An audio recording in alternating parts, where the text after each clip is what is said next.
Black board story present खौफनाक bridge. आज जो कहानी मैं आपको सुनाने जा रहा हूँ, यह घटना हमारे एक सब्सक्राइबर मनोज जी के साथ घटी थी। आइए बढ़ते हैं कहानी की ओर। मैं महाराष्ट्र के एक छोटे से गांव में रहता हूँ। यह घटना मेरे साथ तब हुई थी जब मैं 15 साल का था। बचपन से ही मैं बहुत प्रकार के नशे करता था, लेकिन मुझे बीड़ी पीने की बहुत बुरी लत लगी हुई थी। लेकिन इसी लत ने एक दिन मेरी जान बचाई थी। मेरे माता पिता के बहुत समझाने पर भी मैं स्कूल नहीं जाता था और पढ़ाई लिखाई तो मानो मेरी दुश्मन थी। मेरे घर वाले मुझसे बहुत परेशान थे। मैं मेरे घर वालों की बात बिल्कुल नहीं मानता था। हमारे गांव के पास वाले गांव में हर साल एक मेला लगता था और आसपास के गांव के बहुत से लोग वहां मेला देखने के लिए जाते थे। मेरे गांव और उस गांव के बीच में एक बहुत बड़ा पुल पड़ता है।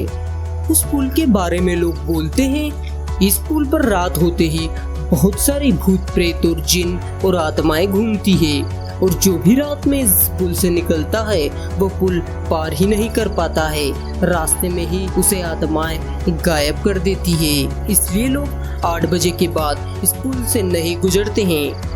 लेकिन मैं शुरू से ही भूत प्रेत पर यकीन नहीं करता था। इस साल भी जब मेरे गांव के पास वाले गांव में मेला लगा तो सारे गांव के लोग मेला देखने के लिए गए और मेरे घर के लोग भी मेला देखने के लिए गए।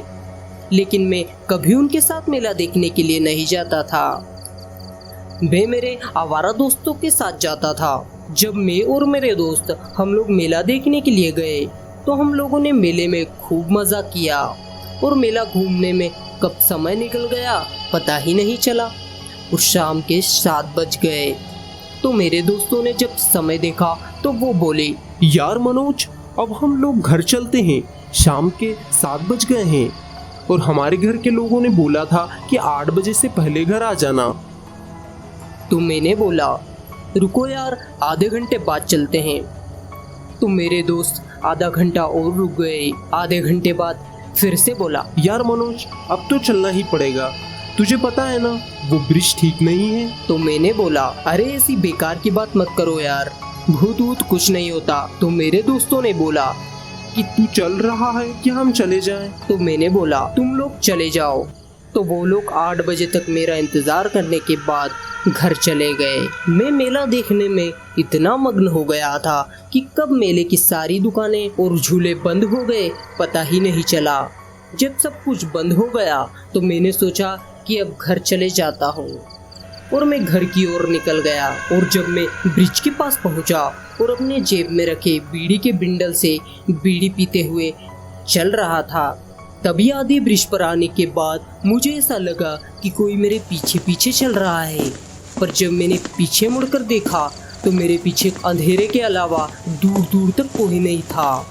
तो मुझे लगा मेरा वहम होगा शायद। फिर मैं कुछ कदम आगे चला, आवाज आई, मनोज भाई अकेले अकेले बीड़ी पी रहा है, एक बीड़ी मुझे भी पिला दे। जब मैंने ये आवाज सुनी और पीछे मुड़कर देखा तो मेरे रोंगटे खड़े हो गए, क्योंकि मेरे पीछे कोई भी नहीं था। मैं वहां से भागना चाहता था पर पता नहीं क्यों मैं भाग नहीं पा रहा था, मानो मेरे पैर बहुत भारी हो गए हैं।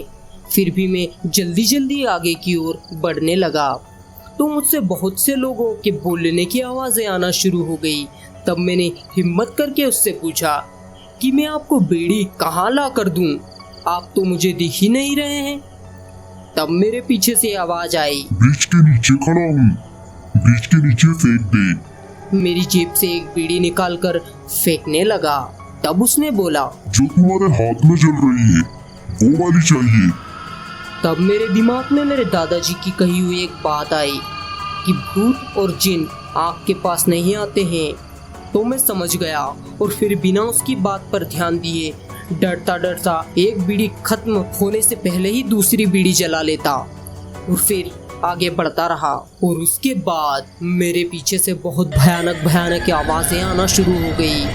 किसी के चिल्लाने की, रोने की और हंसने की, तरह तरह की आवाज़ें मेरे पीछे से आने लग गई।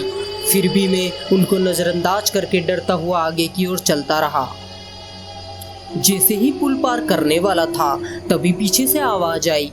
मनोज, तू बहुत खुशनसीब है कि यहाँ से जिंदा निकल रहा है, वरना रात में आज तक यहाँ से कोई जिंदा नहीं निकल पाया है।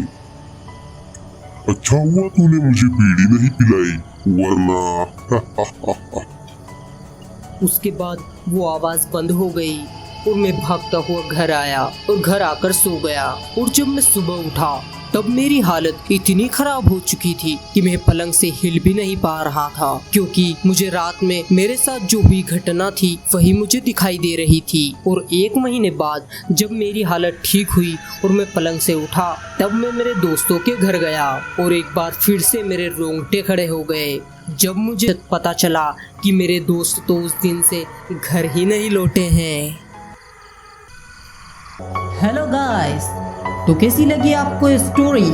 कमेंट करके ज़रूर बताएं। लाइक एंड सब्सक्राइब करके डरते रहें और शेयर करके डराते रहें। Keep watching and make your Saturday night scared full.